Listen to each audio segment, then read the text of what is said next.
judicialización de la política, tal vez el más brutal de Latinoamérica y el que menos se conoce, porque lo hicieron muy bien. En Brasil hubo un golpe de Estado contra Dilma, en Bolivia ni qué decir, contra Evo Morales. Acá todo lo disfrazaron de democracia, pero hubo un golpe de Estado suave, se apoderaron del Estado de la forma más ilegal, más inconstitucional, cambiaron 70% de la corte, cambiaron fiscal, procurador, toda la autoridad de control y pusieron a todos el requisito básico: odiadores correístas, anticorreístas, odiadores de correísmo, para que nos persiguieran. Y la primera víctima fue Jorge Glass por oponerse a la corrupción y traición de Moreno. Le inventaron un caso con Odebrecht tan descarado que Odebrecht, la empresa confesa, corrupta y corruptora, ni siquiera la acusaron de corrupción. No lo acusaron. Y en función de testimonios de sus corruptos funcionarios, metieron preso al vicepresidente sin ninguna prueba. Lo condenaron con un código derogado, porque por el delito del cual lo acusaban, asociación ilícita, con el código actual, hubieran sido 5 años de prisión y podía pedir libertad condicional y seguir en la vicepresidencia. Le aplicaron el código derogado para ponerle 6 años y que no pueda pedir libertad condicional, y perdió la vicepresidencia. Pero con ese mismo código ya le tocaba salir hace 1 año y medio, porque ese código no acumula penas y con el 40 o 60% de cumplimiento de la pena ya puede pedir prelibertad. Bueno, le aplicaban el código actual para no darle la prelibertad. O sea, a ese nivel de abuso hemos llegado. Lo pusieron en una cárcel común. Lula estuvo en una cárcel especial, en un cuartel, siendo expresidente, siendo vicepresidente en funciones. Era una cárcel común. El año pasado tuvimos cerca de 300 muertos por motines en las cárceles, porque han destruido todo el sistema de rehabilitación social.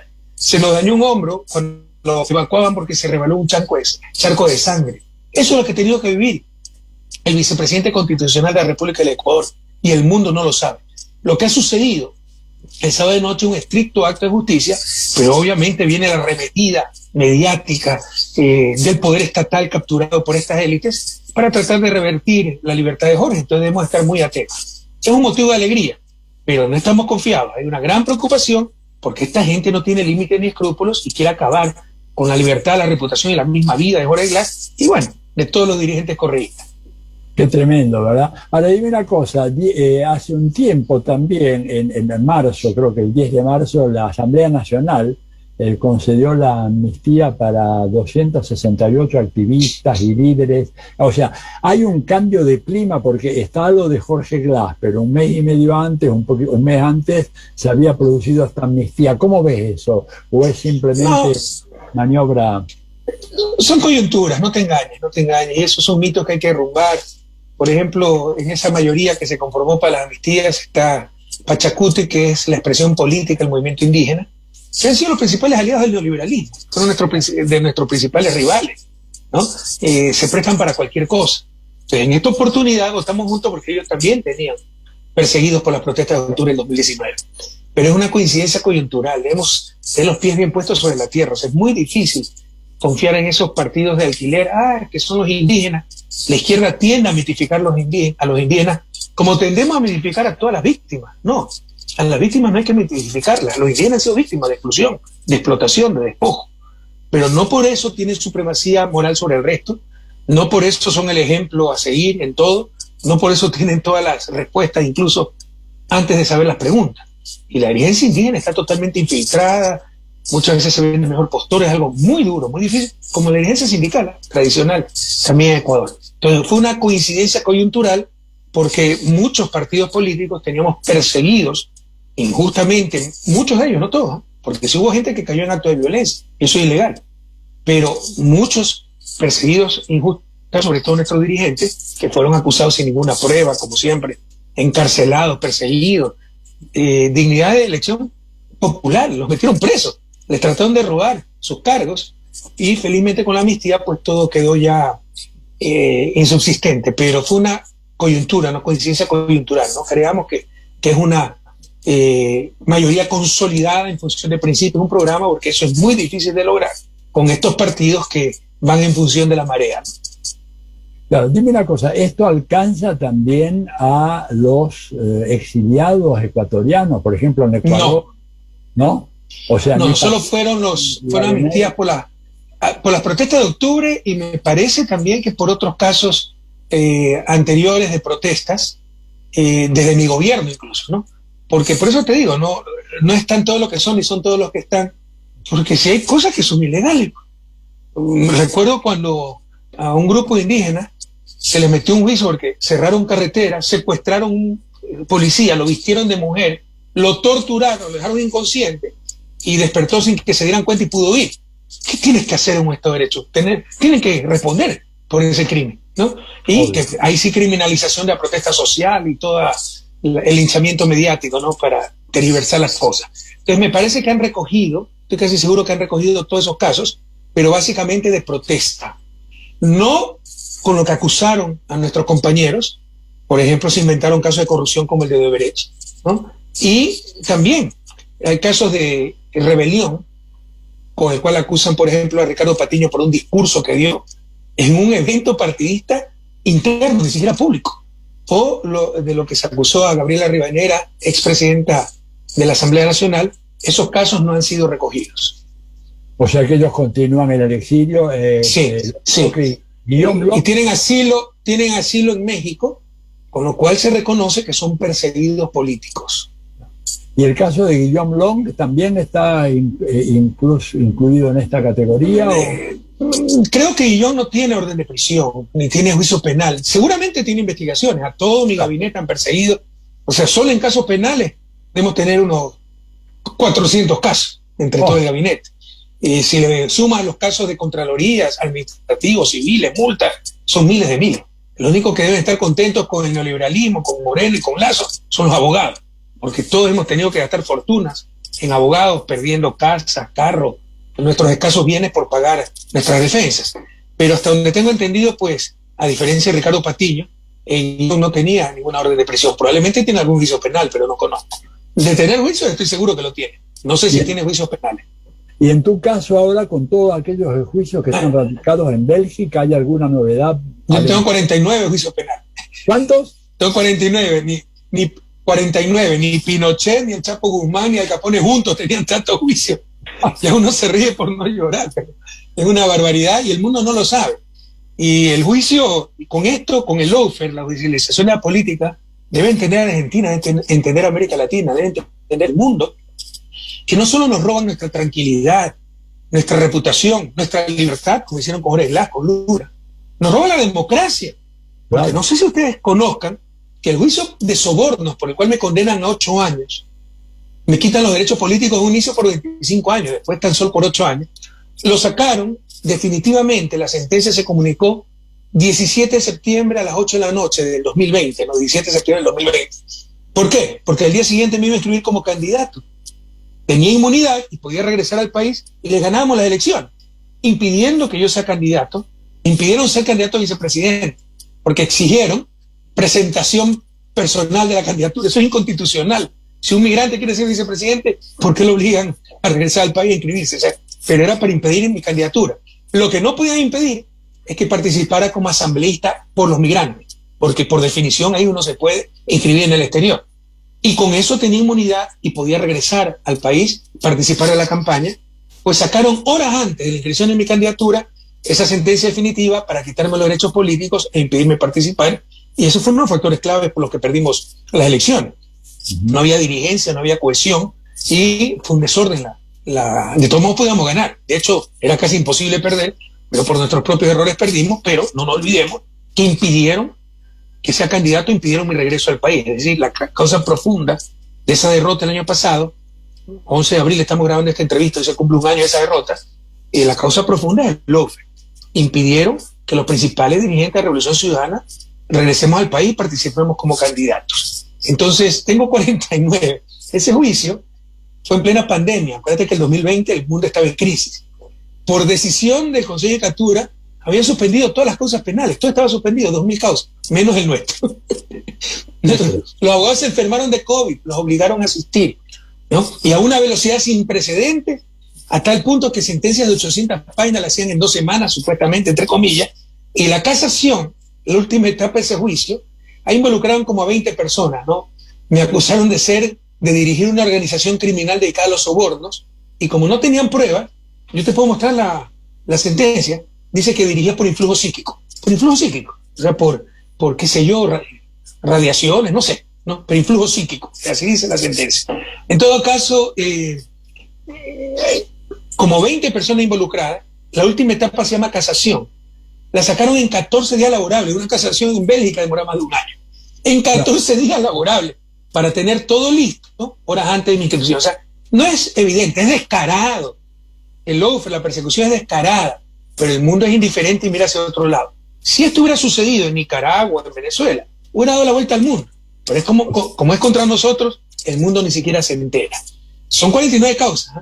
A mí me han acusado de mal manejo de la deuda externa, de conceder campos petroleros que ni conozco, ni sabía el nombre, de mal uso del avión presidencial. No te imaginas, de secuestro, las más grandes ridiculeces.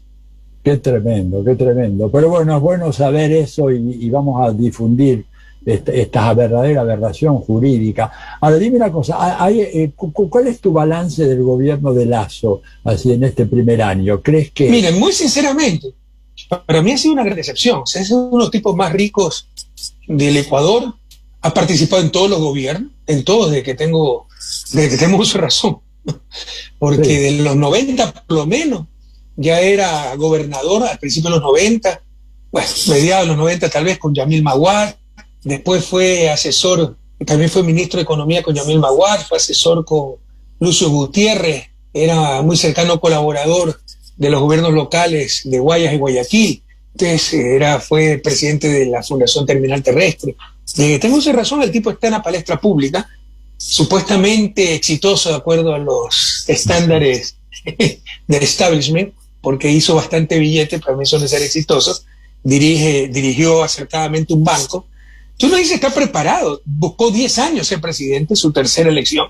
Uno dice, bueno, se preparó en algo para dirigir un país, pero es una decepción enorme. O sea, el tipo es un incapaz y un improvisado, no sabe qué hacer, no hay liderazgo. Además que parece ser que tiene muchas limitaciones en cuanto a su condición de salud, pero incluso para eso hay que ser responsable. Tú por un niño caprichoso, niño rico que ya tienes millones, centenas de millones de dólares en un banco, entonces también quieres tener tu foto en el Palacio de Carondelet, no por eso puedes buscar la presidencia sabiendo que no estás en condiciones para dirigir un país a nivel de salud. Entonces eso también es responsabilidad. Pero más allá de la salud es la capacidad, ¿no? O sea, realmente un gobierno menos que mediocre, sin liderazgo, con unas contradicciones muy profundas y con la peor corrupción. Por favor, yo trato de ser objetivo, créanme, yo lo que digo lo puedo demostrar.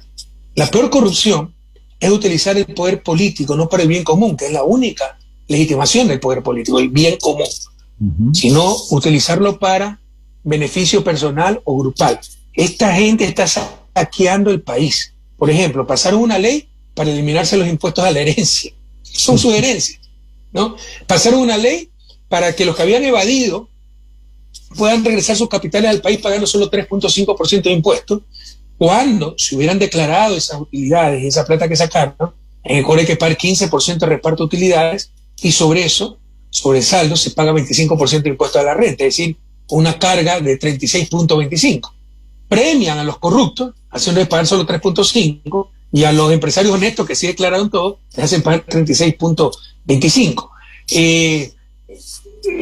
Quieren privatizar todo, pero para eso primero dañan las empresas. Por ejemplo, el Banco Pacífico, un banco que quebró en el 99, lo asumió el Estado, de los mejores bancos, demostrando que el Estado, si quiere, con buenos gobiernos, puede ser un buen administrador. Bueno, ya lo han desprestigiado totalmente, las utilidades se redujeron de 60 millones a 5 millones, cerraron sucursales para que la gente haga fila y se indigne y diga mejor que privatice, porque quieren privatizarlo a precio de gallina enferma, quieren privatizar todo, pero quieren regalar la plata del país. Yo cuando llegué al gobierno teníamos los contratos petroleros de participación, se llaman de participación, donde el Estado era ajeno a su propio petróleo. Los renegociamos, los cambiamos a los contratos de servicio, le pagamos una tarifa, ganas $20 si el precio esté a 25 o a 250, todo el resto es para el dueño del recurso, el pueblo ecuatoriano. 4 petroleras no aceptaron la renegociación, se fueron del país, nos demandaron, ¿no? Ahora quieren volver esos contratos con el precio alto, cuando más nos conviene tener la tarifa. Eso significa regalarle miles de millones a las petroleras. No solo eso, la mejor prueba de que están negociando en función de las petroleras, no están negociando nada, están regalando el petróleo, es que 23 petroleras han pedido cambiar los contratos. ¿Tú crees que si fueran inconvenientes para ellos, inconvenientes para el país los contratos, 23 petroleras pidieran, oiga, no sea malito, cambien los contratos? Claramente están regalando nuestro petróleo. Entonces, el gobierno de Lazo está cayendo en la peor corrupción. Utilizar el poder político para destrozar al Estado, para saquear al Estado, para beneficiar no al bien común, sino a sus grupos y a sus intereses. Presidente, hacemos una pequeña pausa, un minuto. Encantado. Y seguimos de inmediato. Diálogo Internacional. Atilio Borón en AM530. Somos Radio. Somos Radio.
Correa, el balance sobre el gobierno Lasso es muy claro, la estrategia es muy parecida a la que siguió en la Argentina el gobierno de Carlos Saúl Menem, ¿verdad?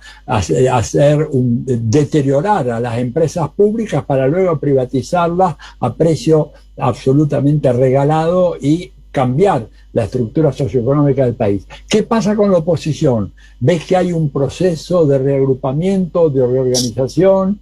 ¿Cómo está el tema ese?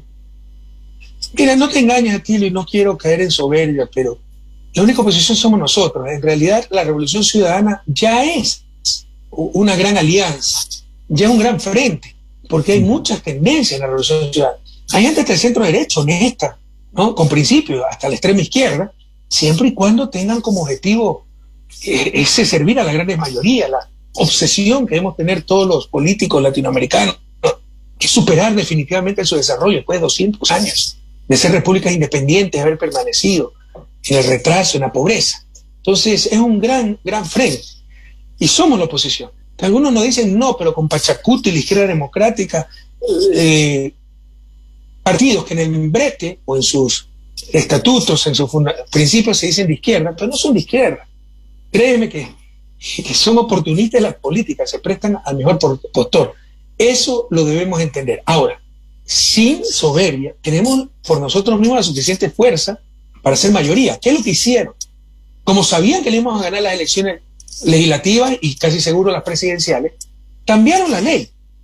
Cambiaron del método de Hunt, ¿ya?, que es un método de distribución de escaños, a grandes rasgos. Si tienes 2 asambleístas o 2 congresistas, para llevarte los 2 tienes que ganarle 2-1 al que te sigue, ¿ya? Lo cambiaron por el método de Western, que te dispersa mucho más, tienes que ganar 3-1. Con eso atomizaron la asamblea, hacen perder gobernabilidad, potencian la corrupción, porque te llegan una serie de asambleístas independientes que se cotizan con el mejor postor, venden su voto, ¿no? Y nos robaron la mayoría.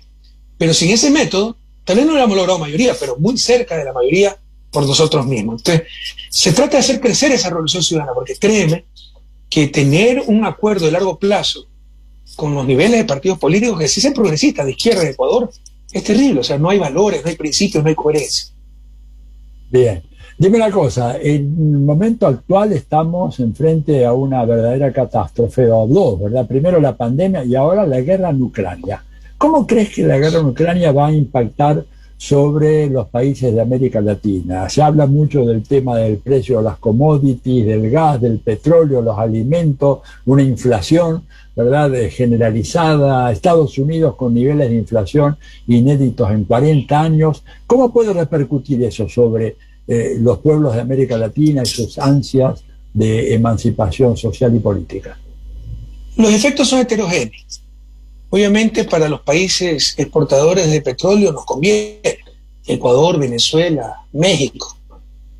Para los países importadores de combustible, grandes importadores, los pequeños países centroamericanos, una tragedia.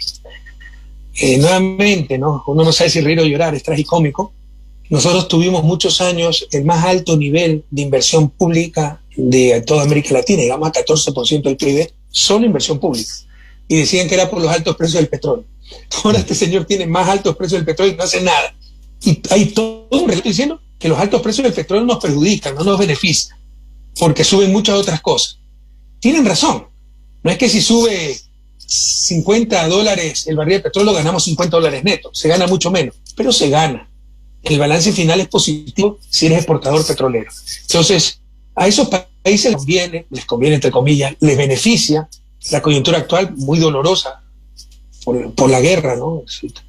Por supuesto que hay que tratar de parar esa guerra lo más rápidamente posible, pero los altos precios del petróleo beneficia a los exportadores netos de hidrocarburos y perjudica a esos importadores netos, por ejemplo, países como los pequeños países centroamericanos, Honduras, El Salvador, etcétera. En general, han subido los precios de los recursos naturales no renovables, ¿no?, gas, etcétera, y eso beneficia a países como Bolivia. Yo diría, Sudamérica no sale tan golpeada del conflicto. Centroamérica es otra historia y obviamente el Caribe, totalmente importador de combustibles, y esas economías van a estar destrozadas. Bien.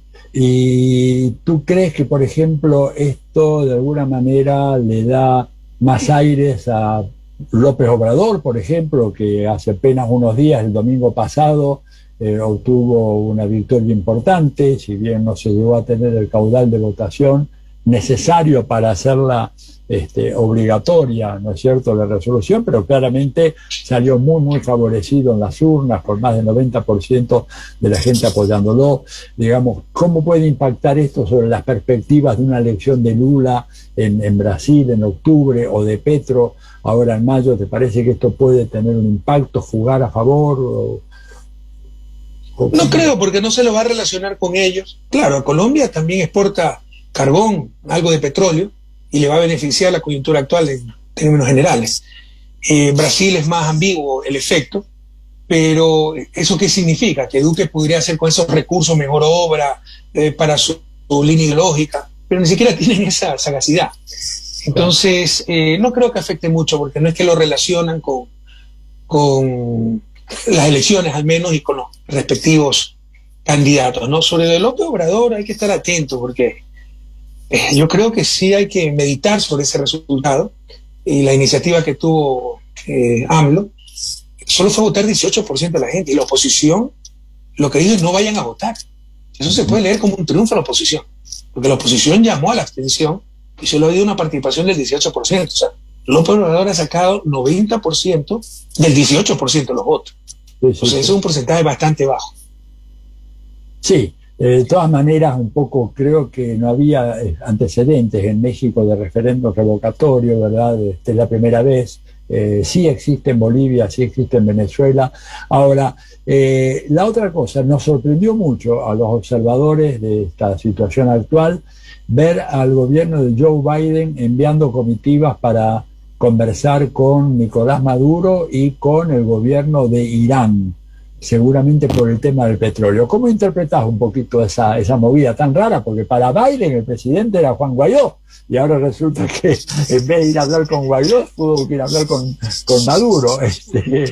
El pragmatismo gringo, del cual tenemos que aprender a los latinoamericanos. Somos los únicos tontos que nos ponemos sobre nuestros hombros responsabilidades que no tenemos, ¿no? La lucha contra el cambio climático. Hace poco visité Honduras. Tiene un gravísimo problema. Porque para luchar con el cambio climático ha hecho como 70 proyectos de energía solar, que es la más cara, energía hídrica, de origen hídrico, hidroeléctricas, te generan con 4 o 5 centavos el costo por kilovatio, las solares 18 centavos.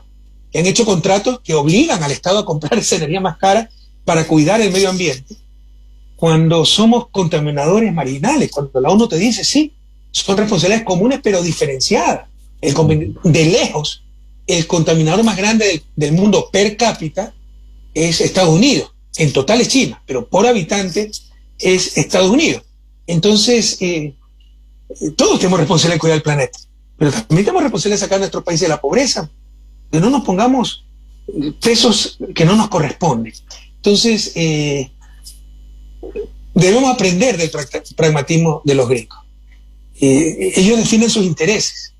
Nosotros debemos defender también nuestros intereses legítimos, y algunas veces somos los campeones del idealismo, pero que retrasa a nuestros pueblos, que pasa un gran costo a nuestro pueblo, como el ejemplo que te estoy dando de la energía, y te puedo dar otros muchos ejemplos, ¿no?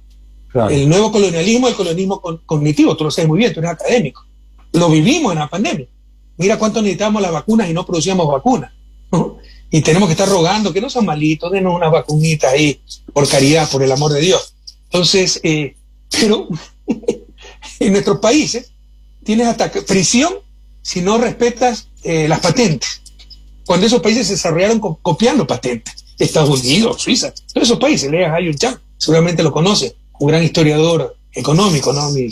Para mí el mejor historiador económico en vida, también es un querido amigo. Entonces, hacemos lo contrario de lo que nos conviene. En lugar de encarecer las patentes para evitar que se privatice el conocimiento que no producimos, son mucho más baratas que en Estados Unidos, para que todo el mundo patente y no podamos acceder libremente al conocimiento. Y no solo eso, si no respetas esa patente te vas preso, que es lo más cercano a prisión por deuda. Entonces son las contradicciones en que caemos. Debemos aprender ese pragmatismo sin atentar contra los principios, obviamente, y contra la moral. Pero ese pragmatismo gringo que actúa en función de sus intereses, de su bienestar. Se creó un problema con Rusia, sube el precio del petróleo, eso lo perjudica grandemente, y enseguida reconocieron a Maduro, le mandaron una comisión de alto nivel, y el títere de Juan Guaidó pues lo votaron como a todo títere, ¿no?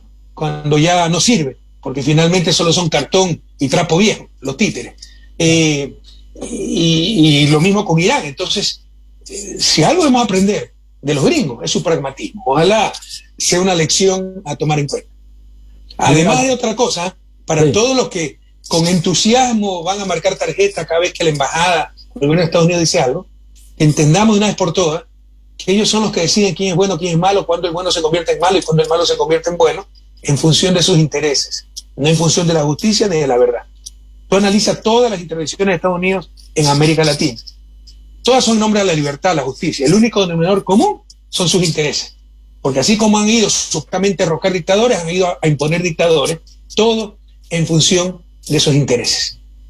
Dime una cosa, ¿hay una posibilidad de que se produzca una ruptura en el sistema, en la economía mundial, que haya una partición, que quede una economía euroasiática y luego una economía occidental, con todo este tema del SWIFT, las sanciones a Rusia, los problemas, digamos, del bloqueo que está sufriendo Rusia. ¿Cómo ves eso? Mucha gente dice sí, yo creo que eso les puede by far disparar a ellos mismos, ¿no? Darse un tiro en el pie, escupir hacia arriba, porque frente a todas las sanciones impuestas a Rusia, hay un gran acercamiento a Rusia y China. Tú sabes lo que es China.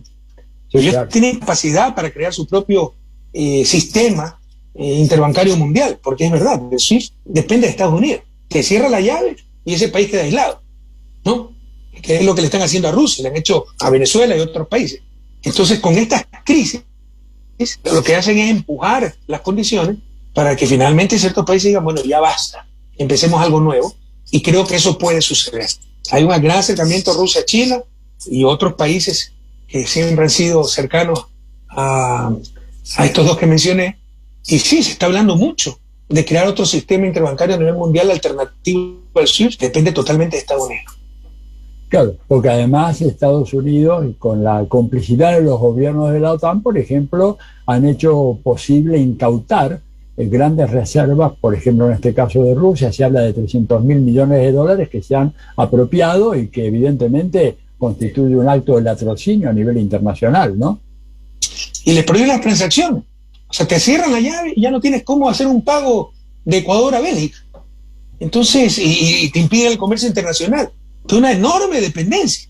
Me explico, basta un clic para que ya salgas del sistema y ya no puedas hacer transferencias a nivel mundial.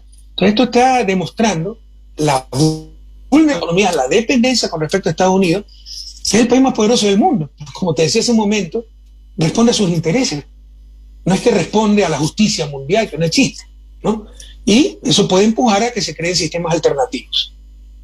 Bien, para ir cerrando, Rafael, una cosa muy importante. Ecuador está en el Mundial y está en un grupo con Qatar, Senegal y los Países Bajos. Sé que eres un gran futbolero, además jugaste fútbol, sos un admirador del fútbol, ¿verdad? Sos un hincha, creo que eres hincha del Emelec, me parece, o me equivoco.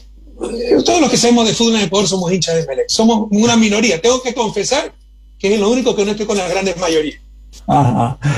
Bueno, ¿cómo ves las perspectivas de Ecuador en el Mundial? Digo, un poco para cerrar con un tono diferente esta nota. ¿Está jugando No muy he bien? podido, si no he podido seguir tan de cerca, admiro mucho al profesor Gustavo Alfaro, ha hecho un gran trabajo porque votó a todas las vacas sagradas, que eran dueñas de la selección, y empezó con jóvenes. Los dos partidos que yo vi, que fue contra Paraguay y Argentina, no me gustó cómo jugó Ecuador, pero se ha clasificado y bien, cómodamente, seguramente tiene un mejor nivel de juego del que yo he visto. Pero no podemos hacernos muchas ilusiones, ¿no? Ya llegar al Mundial para el nivel de fútbol de Ecuador es un éxito. Si pasamos la primera ronda, será un éxito mayor aún, alguna vez lo logramos, pero tampoco es que tenemos un equipo para disputar el campeonato mundial, como sí lo tiene Argentina, y ojalá que lo logren, porque sería un merecida alegría para Argentina y un merecido reconocimiento para ese jugador excepcional que ya está en el final de su vida activa futbolística, que es Lionel Messi. Bueno, muy bien. Rafael Correa, un placer inmenso conversar contigo. Seguiremos en contacto, vamos a difundir esto por todos los medios, realmente poner fin a esa persecución salvaje de que ha sido objeto 49 juicios, ¿verdad? Como tú dices, más de los que Al Capone, Pinochet y el Chapo. Pero no solo eso, Atilio. A mí me quitaron la pensión vitalicia. Soy el único presidente de la historia, soy el presidente que más elecciones ha ganado y el único en la historia que le han quitado la pensión vitalicia. Le quitaron también a mi vicepresidente. Me han embargado todos mis bienes, mis cuentas, todo. Me quitaron la seguridad. Me destruyeron la fundación que tenía en Ecuador. No te imaginas todo lo que hemos pasado y el mundo no lo sabe. Y si hubiera pasado en Nicaragua, en Venezuela, en Cuba, fue un escándalo a nivel mundial. Esa es la doble moral internacional, uno de los grandes males contra los cuales tenemos que luchar. La dictadura mediática. Rafael Correa, mil gracias por esto, en nombre de la Radio de las Madres, la Radio de la Universidad Nacional de Avellaneda, y hasta muy, muy pronto. Esa lucha no es nada al lado de la lucha de nuestras madres de la Plaza de Mayo. Ellas nos inspiran, nos dan fuerza. Un inmenso abrazo a todos y a todas. Muchas gracias. Diálogo Internacional con Atilio Borón.